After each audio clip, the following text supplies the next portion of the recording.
All right, today I want to talk about rigging up the cinema camera 6K full frame, really as intended for a B camera to the Bmcc 6K, which is what I'm filming on the A camera right now, so I don't have it next to me. Now, my idea for the Bmcc 6K and the cinema camera 6K full frame is really, I think it's a perfect A camera, B camera situation. Shares the same sensor, you got the same image, but there are different form factors. And really the way I see the Bmcc is kind of being fully built out, which I haven't finished building out a Bmcc rig yet, but the idea is to leave that as an A camera and just leave it fully rigged up like that, put it in a doctor bag and bring it onto set and really never have to tear it down and just have it ready for my A camera setup for a tear deck and V-mounts and all kinds of other stuff. Well, that's for another video. But the cinema camera 6K full frame, really I wanted it to be a little bit more modular, and the components here really let me do that. And what I mean by modular is having like modular use, multi-use, whether it's handheld or stripping it down to put on a gimbal or having it rigged up to be a B camera on a tripod for like an interview or something like that.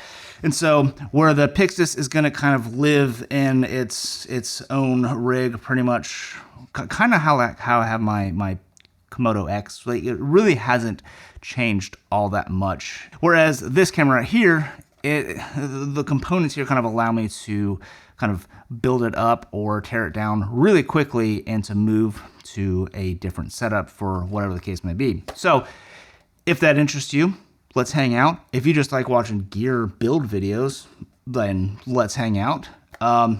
Or if you just like hearing my voice, which I sincerely doubt that's the case, let's hang out. Regardless, we're all camera nerds here if you're still here at this point. So let's go ahead and build this out. So first up, a lot of these components were sent to me from Tilta, and a lot of them are part of their gear lab, which is really cool. It's just stuff that can be utilized on multiple camera systems, which I'm a huge proponent of. I've talked about it on this channel a lot, where buy stuff where you can move it to different camera systems, and the gear lab stuff here really allows for that.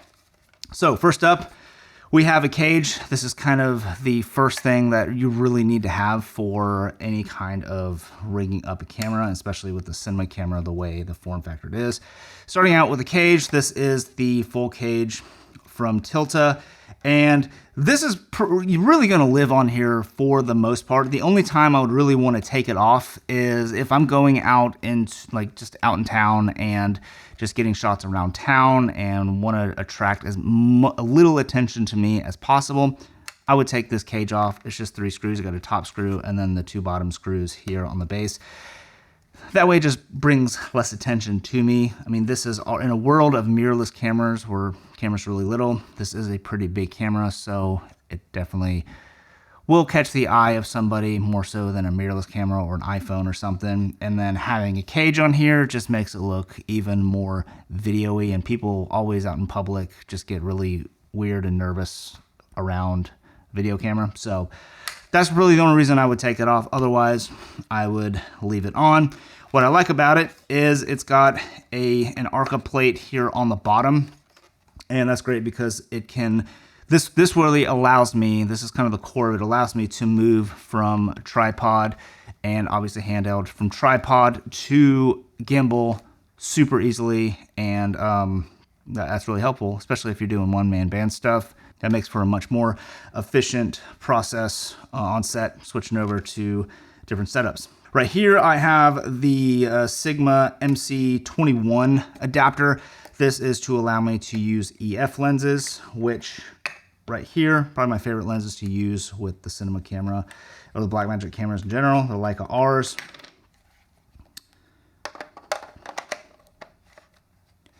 So handheld, this is kind of honestly like how, if I'm out in town, sans cage, this is how I'd rock it.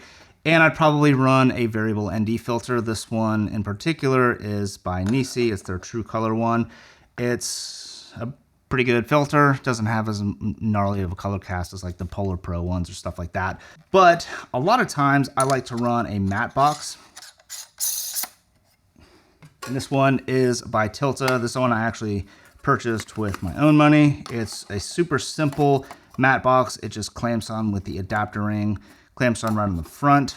It's super lightweight and holds a single tray. It's just a single stage matte box, which with these lenses is great because I don't really typically use diffusion filters with the Leicas, but for NDs, I prefer to use full stop NDs if I can. My favorite ones are from Element Filters. They're out of Southern California, and these are so good. They are IR/ND, they block IR. You head to their website, they've got a lot of information on these NDs, but these full stop NDs are by far my favorite NDs that I've used. I've got a full set of them and absolutely love them. Now for diffusion, they do have these Opaline. They are really good too. I like using these, especially on the Red Komodo X, and even like stills lenses or even like really sharp clinical lenses, not like vintage lenses like these, just to kind of take off some of the digital edge off of it. They're really good diffusion filters. I've got the 1/8 and 1/16 that I typically use the most. But anyways, but that's why I like using this matte box, because I really like using these full stop NDs. So yeah, I'll leave a link to their website so you can go check them out. So yeah, I'll run those NDs in here. But again, if I'm like running on a gimbal or I am like super run and gun, then I will use a variable ND solution like this.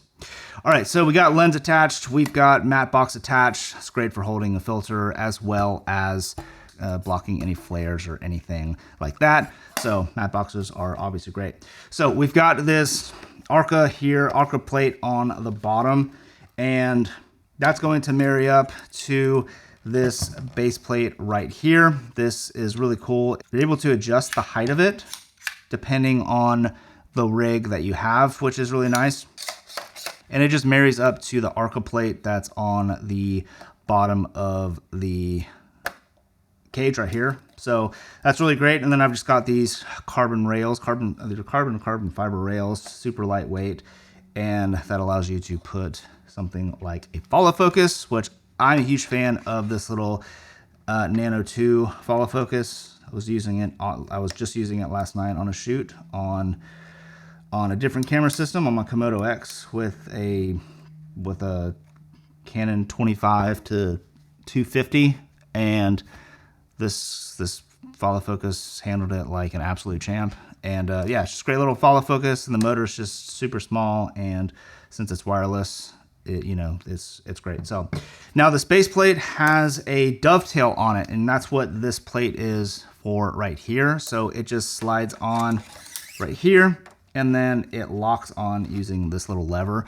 Now, the reason why these things are really great, there's just a tripod plate here on the bottom so I can put it on my Flowtech, my FSB8 head, my Zockler sticks. So got a tripod plate on here, and what this allows you to do is, it's not super necessary for this setup because the setup is just pretty small and lightweight, but when you start adding on heavier lenses like the Laowa Nanomorph Zoom, which is what I'm filming on right now. It's a bigger, heavier lens, or like the Laowa Proteus or the Rangers. I'm mentioning a lot of Laowa lenses just because I've used a lot of Laowa lenses and I love them. But that Canon lens that I was just mentioning, or any of the bigger, heavier lenses, that's going to add a lot of weight to the front of your rig. So what this allows you to do is it allows you to slide this back or forward depending on what your rig has, and it basically allows your tripod to have proper balance on it so that when it's on there, you're not super front heavy on your tripod, so you can stay super balanced, which is really important. So this thing is starting to look a little bit more rigged up, which is awesome. That's what we love here on YouTube and Instagram, to just see camera rigs. So that's good news. All right, next up is this mini V-mount plate from Tilta. Again, part of their Gear Lab. I like about it, it's a micro V-mount plate, so works great with these micro V-mount batteries. This is the Core Nano X. These are my favorite V-mount batteries out there. It's got USB-C on the top that you can actually use to charge the battery, which is epic. It's got a P-tap on top, and then another USB-A port, and then it's got this really great display on the back, which says 7% because I was using it last night on my shoot. Fits out perfectly, and it's just a nice thing, and this battery will run the camera like all day. Now what I like to do is I like to have the battery a little further back so that I can put the screen completely flat like this. So if I am just looking down or changing menus, it's a lot easier for me to get to the menus this way as opposed to this being really close and having to, yeah, anyways, you get the idea.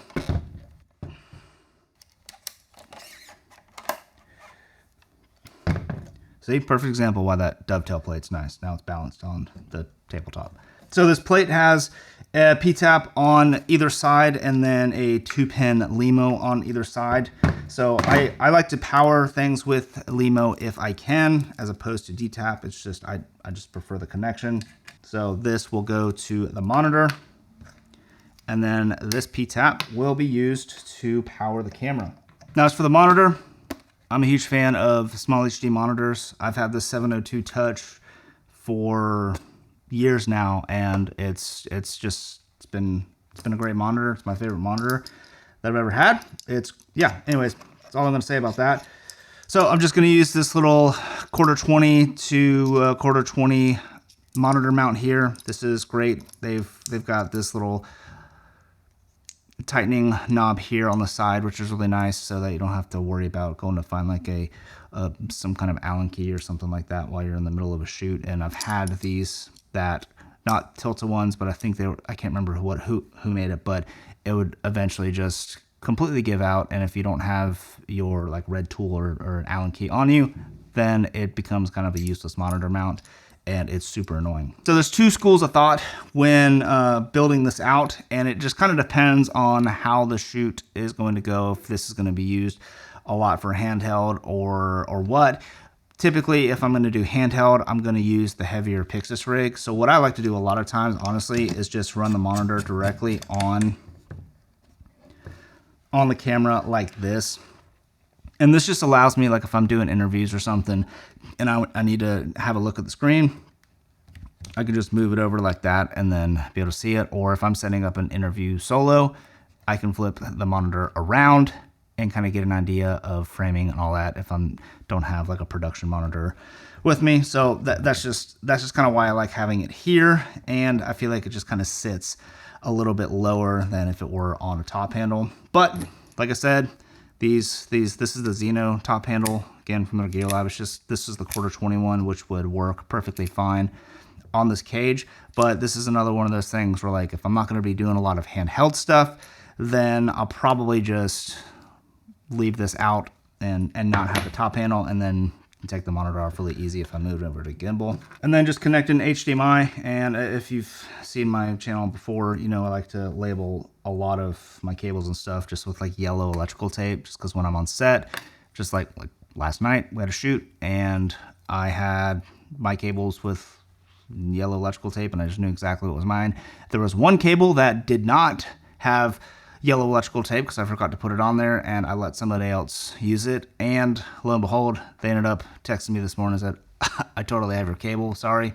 So that's exactly why I like having these little labels on here. All right, so we got this all built up. Last thing would be this little follow focus wheel, and it's got a NATO rail on it, so it just clamps on to the NATO rail here. And it feels super solid. You can actually connect it via Bluetooth as well. So if you want to trigger record from the record button here on the focus wheel, you can. But if you're handheld, I mean, you got a record button right there, which is one of the great things about the form factor of the Cinema Camera 6K full frame. So this is like fully rigged out for a B camera setup, if you will. So this is like running on a tripod or like even handheld. Like I prefer a heavier rig for handheld, so you know you get the kind of heavier camera movement as opposed to like the micro jitters and all that kind of good stuff. So now if I wanted to move over to my gimbal, the RS3 Pro, which is what I have, has this plate right here that has an Arca Swiss plate. So it'd be super quick to move it over,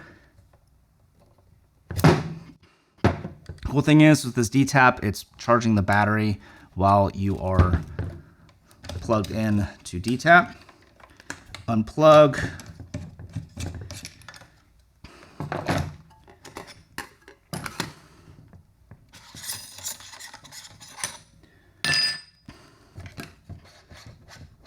Okay, so that's off. And then this would be mounted on the Ronin, but I forgot to bring it in here for this video. Slide this on. And then you are ready to run this on a gimbal. And since we have the internal battery in here, or we would have, if I remember to put a battery in here, it would have been charging the whole time while this D-tap was, this V-mount battery is plugged in. Put this on the gimbal, and then you're off to the races with your gimbal. And then that's typically when I would run this filter right here, this variable ND filter, just to give me a little bit more flexibility and being a little bit more nimble instead of having to deal with switching out full stop NDs. So that is kind of my philosophy of use for rigging up the Cinema Camera 6K full frame. Everyone's needs are going to be different, but I have found that this is a pretty good system for the Cinema Camera 6K full frame as a B camera to the Pixis. And honestly, like, you know, how I built out the rig initially was honestly pretty much like an A camera rig. So, but I like the flexibility of moving over from this bigger rig setup to a gimbal really quickly without much fuss, or even just being the handheld like this without really much fuss. That's really important to me as a solo filmmaker. A lot of times I'm just on a crew by myself, or you know, maybe one or two other people, and so having the ability to move to different setups really quickly and easily is really important to me. And that's something where this ecosystem around the Tilta Gear Lab stuff is really beneficial. So huge thanks to Tilta for sending out some of this stuff. And yeah, appreciate you. Huge thanks to you for watching this. If you're still here, that's awesome. I'm looking at the monitor. I'm at like 26 minutes. So this might just be a long video of me rambling. But yeah, that's what we got here. If you have any questions, let me know in the comments below. I think I've covered pretty much everything. So yeah, super stoked on this setup. Thanks again, and I'll catch you in the next one. Peace.